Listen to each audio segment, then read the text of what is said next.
সিঁদুর পরানোর আগেই সৌনককে নিয়ে হাজির হয়ে প্রতীক আর রোহিণীর বিয়ে ভেঙে দিল শ্যামলী আর অনিকেত। হ্যাঁ বন্ধুরা, এমনটাই দেখা যাবে, তাই সম্পূর্ণ জানতে ভিডিওটিতে লাইক দেওয়া, চ্যানেলটি সাবস্ক্রাইব করে দেখতে থাকো। গল্পের শুরুতেই দেখা যাবে শ্যামলী আর অনিকেতকে সেই পুলিশটা অনেক হেল্প করে। তারপরেই সৌনকের কল লিস্ট যখনই বের করে দেয় তখনই সেখানে অনিকেত দেখতে পায় সারাক্ষণ প্রতীকই ওকে ফোন করেছে। 7 দিন, এক টানা 7 দিন যাবৎ প্রতীক কন্টিনিউ সৌনকের সাথে যোগাযোগ করেছে, অথচ প্রতীক বলেছে সৌনককে ও জানেই না, সৌনক কোথায় আছে তাও জানে না। তখনই শ্যামলী বলতে থাকে, দেখেছেন স্যার, এই জন্যই আমার মনটা কুডাক ছিল, এই জন্যই আমার বিয়েতে আপত্তি ছিল। দেখেছেন প্রতীক দাদা কত বড় মিথ্যে কথা বলেছে, উনি নাকি জানেই না সৌনক দাদা কোথায় আছে, কিন্তু এখানে দেখুন কন্টিনিউ প্রতিদিন যোগাযোগ করে গেছে। এখন যে বিয়ের কথা হয়েছে এখন সৌনক দাদাকে গুম করে দিয়েছে। যখনই এ কথা শুনে অনিকেত পুরো চমকে যায়। তারপরে অনিকেত বলতে থাকে, শ্যামলী আমার কাছে তো সবটা গুলিয়ে যাচ্ছে, এখন কি করব আমরা? তখনই শ্যামলী বলে, আচ্ছা প্রতীক দাদার কোন রকম কোনো খোঁজ খবর আমরা কি নিতে পারি না? তখনই সে অফিসারকে বলে প্রতীকের খোঁজ লাগায় শ্যামলী আর অনিকেত। তখনই সে অফিসার সাইবার ক্রাইমের মাধ্যমে জানায় যে প্রতীকদের অনেকগুলো টাকা ঋণ রয়েছে ইনকাম ট্যাক্সের ওখানে, তার জন্যই ওদের ব্যবসা বন্ধ করে দিয়েছে। তখনই এই সব কথাগুলো শ্যামলী শুনতে পেরে বলতে থাকে, এখন বুঝতে পারছি স্যার, ওরা নিজেদের ব্যবসা শেষ করে এখন আবার গ্রেট বেঙ্গল ক্যাটারারের পিছনে পড়েছে, এখন গ্রেট বেঙ্গল ক্যাটারারই নিজেদের করে নিতে চাইছে। তখন অনিকেত বলতে থাকে, শ্যামলী আপনি ঠিক বলছেন তো? তখন শ্যামলী বলে, আর কি বলবো স্যার, না হলে ছেলে আর বাবার দুজনেরই এই ব্যবসার দিকে নজর, না হলে এরকমটা কেন হবে? আর সৌনক দাদাই বা হঠাৎ করে হাফিস হয়ে যাবে কি করে? আমি এখন বুঝতে পারছি সবটা, যে এই সব কিছু ওনারই কার্যক্রম। তখনই শ্যামলী বলতে থাকে, এখন আমরা কি করব? ওইদিকে তো ওর সাথেই বিয়েটা হচ্ছে, আর তাছাড়া যাদের টাকা নেই সে আবার বিদেশে গিয়ে কি করে লেখাপড়া করলো স্যার? তখন সে অনিকেত বলতে থাকে, আচ্ছা অফিসার, আপনি কি আমাদের আরেকটু হেল্প করতে পারবেন? ও নেদারল্যান্ডে পড়তে গিয়েছিল, সেখান থেকে কোন রকম কোনো যোগাযোগ কি আমরা করতে পারবো, খোঁজ খবর পেতে পারবো? তখনই অফিসার নেদারল্যান্ডে যোগাযোগ করে তারপরে জানায় যে ওখানেও অনেক টাকা ঋণ করে ফেলেছিল, তারপরে অনেকবার পুলিশের কাছে জেলও খাটতে হয়েছে, তারপরে টাকাগুলো শোধ করে দিয়েছে, কিন্তু ওই কলেজে আর পড়ার সুযোগ পায়নি, তাই ওখান থেকে ওকে তাড়িয়ে দিয়েছে।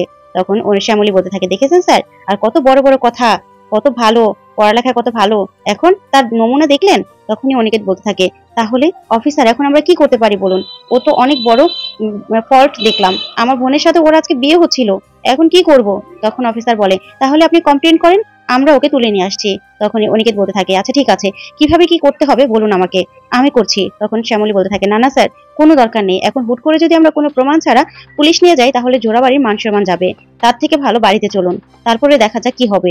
তখন অনিকেত বলে, কি বলছেন শ্যামলী? তখন শ্যামলী বলে, হ্যাঁ স্যার, জোড়াবাড়ির মান সম্মানটাও তো আমাদের দেখতে হবে, আগে আমাদের অন্যভাবে কিছু করতে হবে, চলুন। তারপরে অফিসারের কাছ থেকে বিদায় নিয়ে ওরা বাইরে চলে যায়। তখন অনিকেত শ্যামলীকে বলতে থাকে, শ্যামলী আপনি কি করতে চাইছেন বলুন তো, এখন আমরা কি করব?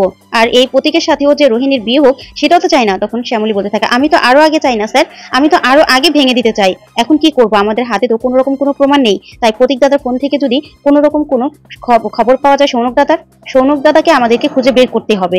তখন অনিকেত এই কথা শুনে বলতে থাকে, আচ্ছা আপনি কি করে খুঁজে পাবেন বলুন তো? প্রতীক যদি ওকে কোথাও লুকিয়েও রেখে থাকে, আমরা সৌনককেই বা কোথা থেকে খুঁজে আনবো শ্যামলী? তখন শ্যামলী বলতে থাকে, আগে একটা ব্যবস্থা করতে হবে, আমার মাথায় একটা বুদ্ধি এসেছে। এই বলেই শ্যামলী অনিকেতকে বলে প্রিয়াকে ফোন ধরিয়ে দিতে। তখন ওইদিকে প্রিয়া আবার রোহিণীকে সাজাচ্ছিল। তারপর প্রিয়াকে ফোন করলেই প্রিয়া বলতে থাকে, দাদা ভাই। তখন ফোনটা রিসিভ করেই দেখে শ্যামলী ফোন করেছে। তখন প্রিয়া বলে, শ্যামলী দি, তোর ব্যাপারটা কি বলতো, তোরা কোথায় চলে গেলি? আমি কি এত কিছু একা পারি? তখন শ্যামলী বলে, প্রিয়া দিদি, তোমাকে আমি একটা কথা বলছি, সেই অনুযায়ী তুমি করো তো। ওই যে বিয়ের আগে কি যেন হয় না, নাচা গানা? তখন প্রিয়া বলতে থাকে, সঙ্গীত? তখন শ্যামলী বলে, হ্যাঁ, সে সঙ্গীতেরই ব্যবস্থা করো। তখনই একথা শুনে রোহিণী চমকে যায় আর বলতে থাকে, শ্যামলী তুমি কি জানো না আমি কোন পরিস্থিতিতে এই বিয়েটা করছি, তাহলে এগুলো কেন করবে? তখন শ্যামলী বলতে থাকে, আচ্ছা রোহিণী দিদি, তোমার আমার উপর বিশ্বাস আছে তো? তোমার না ইচ্ছার বিরুদ্ধে কাউকে বিয়ে করতে হবে না, সেই ব্যবস্থাই করছি, তবে এখন যেটা বলছি সেটা শোনো প্লিজ, তুমি প্রিয়া দিদিকে ফোনটা দাও আর সঙ্গীতের ব্যবস্থাটা করো। তখন প্রিয়াকে সবটা বুঝিয়ে দেয় শ্যামলী। প্রিয়া সে অনুযায়ী সব বাড়ি ঘর সাজিয়ে সঙ্গীতের ব্যবস্থা করে। তারপরে শ্যামলী আর অনিকেত বাড়িতে এসে শ্যামলী বলতে থাকে, যাক, আমাদের মতো করেই সুন্দর করে প্রিয়া দিদি সাজিয়েছে, চলুন স্যার আমরা রেডি হয়ে আসি। তারপরে দেখা যাবে শ্যামলী আর অনিকেত রেডি হয়ে আসে। তারপরে সবাই নাচে গানে মেতে ওঠে। তখন রোহিণী আর প্রতীককেও ওদের মধ্যে নাচতে নিয়ে আসে। আর সেই ফাঁকে শ্যামলী প্রতীকের মোবাইলটা নিয়ে অনিকেতের রুমে চলে যায়। তারপর অনিকেত বসে থাকে। তখন শ্যামলী বলে, স্যার কোনো কিছু বের করলেন? তখন অনিকেত বলতে থাকে, আসলে শ্যামলী, যখনই আমরা হ্যাক করার কাজটা শিখেছিলাম না, তখন শপথ করেছিলাম যে কারো পারমিশন ছাড়া কারো পার্সোনাল কিছু দেখবো না। তখনই শ্যামলী এই কথা শুনে রেগে যায় আর বলতে থাকে, হ্যাঁ, আপনার বোনের ওদিক দিকে জীবন শেষ হয়ে যাচ্ছে আর আপনি আপনার শপথ নিয়ে বসে থাকুন, তাতে করুন তো। তারপরে দেখা যাবে অনিকেত প্রতীকের ফোনটা হ্যাক করলেই দেখতে পায় ও সৌনকের সাথে যা কথাবার্তা বলেছে সবকিছু মুছে দিয়েছে।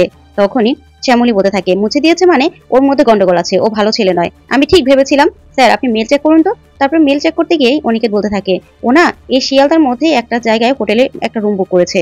তখন শ্যামলী বলতে থাকে, তার মানে ওখানেই সৌনকদা আছে। চলুন তো স্যার, এখনই যেতে হবে। তারপরে মোবাইলটা আবার সেই জায়গায় রেখেই ওরা সে হোটেলে চলে যায়। গিয়ে বলতে থাকে, প্রতীক দত্ত আছে, আমরা তার সাথে দেখা করতে এসেছি, ওর বন্ধু আমরা। তখনই হোটেলের লোকটা বলতে থাকে, এই তো ডানে গিয়ে 103 নাম্বার রুম, যান আপনারা। তারপরে দেখা যাবে শ্যামলী আর অনিকেত ওখানে গেলেই দেখা যাবে যে গান বাজছে আর দরজাটাও খোলা ছিল। তখন শ্যামলী আর অনিকেত দরজাটা খুলে দেখে পুরো চমকে যায়। তারপর অন্যদিকে দেখা যাবে বিয়ের জন্য মণ্ডপে বসে আছে প্রতীক, ওইদিকে রোহিণী আসতে চাইছে না। তখনই প্রতীক রোহিণীর বাবাকে বলতে থাকে, আঙ্কেল এত কিছুর কি দরকার আছে বলুন, বিয়ের জন্য দেরি হয়ে যাচ্ছে এখানে, কিন্তু রোহিণী আসতে চাইছে না, এটা কেমন দেখায় বলুন তো? আমার আত্মীয় স্বজন সবাই তো এখানে দাঁড়িয়ে আছে, সবাই কি ভাববে বলুন তো? আমাদেরও তো মান সম্মান আছে। তখনই অপরাজিতা বলতে থাকে, তুমি চিন্তা করো না প্রতীক, আমি দেখছি। এই বলেই অপরাজিতা রোহিণীর কাছে যেতে থাকে। আর ওইদিকে দেখা যাবে রোহিণীকে, রোহিণী চল, দেরি হয়ে যাচ্ছে তো, ওইদিকে সবাই বসে আছে। তখন রোহিণী বলে, দাদাভাই কোথায় গেল বলতো? আর শ্যামলীও তো নেই, আমি কি করে যাবো ওদের ছাড়া? আর আমার দাদাভাইকে ছাড়া আমি বিয়ের মণ্ডপে কি করে বসবো? তখনই অপলা বলতে থাকে, দেখ এখন তো অনিকেত ওর বউয়ের আঁচল ধরা হয়েছে না, বউয়ের কথা উঠছে বসছে, ওর বউ বললো আর ওর বউর পিছু পিছু বেরিয়ে গেল। তখনই অপরাজিতা আসে আর এসে বলতে থাকে, রোহিণী তো ব্যাপারটা কি বলতো, তুই কেন এখানে দাঁড়িয়ে আছিস? তখনই রোহিণী বলতে থাকে, মা দাদাভাই তো এখনো এলো না। তখনই অপরাজিতা বলতে থাকে, তো দাদা ভাই তো ওই মেয়েটার সঙ্গে গেছে না, দাঁড়া পরে দেখছি ওর ব্যাপারটা। ও এখন ওই মেয়েটার কথা উঠছে আর বসছে না, ওই মেয়েটার সাথে কোথায় চলে গেছে, আসুক আজকে, তারপরে মজা দেখবো। কিন্তু তুই এখন ওখানে যাবি, ওখানে বিয়ের লগ্ন যে পেরিয়ে যাচ্ছে, তারপরেই সবার মান সম্মান যে শেষ হয়ে যাবে। আর ওদিকে প্রতীকও বসে আছে তোর অপেক্ষায়, চল। তখনই রোহিণীর যাওয়ার ইচ্ছা না থাকা সত্ত্বেও অপরাজিতার কথায় রোহিণীকে যেতে হয়। তারপরেই ওখানে গিয়ে ওদের মালা বদল হয়ে যায়। তারপরেই গাঠবন্ধন হয়ে গেলেই ঠাকুর মশাই বলতে থাকে, আচ্ছা এবার 7 পাকে ঘুরুন। তখনই প্রতীক আর রোহিণী 7 পাকে ঘুরতে থাকে। ওইদিকে অপরাজিতা অবাক হয়ে তাকিয়ে থাকে। তারপরে দেখা যাবে সূর্য দাঁড়িয়ে আছে, জোড়াবাড়ির সবাই দাঁড়িয়ে বিয়ে দেখছে। ওইদিকে প্রতীকের মা বাবা তো খুব খুশি। তারপরে দেখা যাবে 7 পাকে ঘোরা হয়ে গেলেই এখন ঠাকুর মশাই বলছে, এবার সিঁদুর দানের পালা। ঠিক তখনই প্রতীক সিঁদুরটা পরানোর আগেই রোহিণী প্রিয়াকে বলতে থাকে, প্রিয়া আমার মোবাইলটা দে তো, দাদাভাইকে আমি একটা ফোন করব। তখনই রোহিণী ফোনটা নিয়ে অনিকেতকে ফোন করতে থাকে। ঠিক তখনই প্রতীক মোবাইলটা হাত থেকে নিয়ে গিয়ে বলতে থাকে, রোহিণী এখন নয়, এখন আগে সিঁদুরটা পরাই। এই দেখে রোহিণী অবাক হয়ে প্রতীকের দিকে তাকিয়ে থাকে। তারপর দেখা যাবে প্রতীক হাতে সিঁদুরটা নিয়ে যে রোহিণীকে পরাবে, ঠিক তখনই শ্যামলী চলে আসে। আর শ্যামলী এসে বলতে থাকে, দাঁড়াও, এই বিয়ে হবে না। যা শুনে প্রতীকের বাবা সহ জোড়াবাড়ির প্রতিটা মানুষ অবাক হয়ে তাকিয়ে থাকে। তারপরে রোহিণীও অবাক হয়ে যায়। তখনই সেখানে সৌনককে নিয়ে হাজির হয় শ্যামলী আর অনিকেত। সৌনককে দেখে তো প্রতীকের চোখ কপালে উঠে যায়, যে সৌনককে ওরা খুঁজে পেল কি করে। তখন শ্যামলী বলতে থাকে, প্রতীক দাদা তোমার মুখোশ আজকে খুলে গেছে, তোমার সব চক্রান্ত আজকে ফাঁস হয়ে গেছে, তোমার তোমার সব চালাকি ধরা পড়ে গেছে। যা শুনে প্রতীক অবাক হয়ে বলতে থাকে, কি বলছো শ্যামলী, তোমার মাথা ঠিক আছে? তখন শ্যামলী বলে, আমার মাথা ঠিক আছে প্রতীক দাদা, তোমারই মাথা এখন ঘুরে যাবে যে আমরা এত কিছু জেনে গেছি। যা শুনে রোহিণীও অবাক হয়ে যায়। তো বন্ধুরা, এবার কি তাহলে প্রতীককে শ্যামলী আর অনিকেত পুলিশের হাতে তুলে দেবে? তোমাদের কি মনে হয় অবশ্যই কমেন্ট করে জানাতে ভুলবে না। আর পরবর্তী আপডেট পেতে চ্যানেলটি সাবস্ক্রাইব করবে। ধন্যবাদ।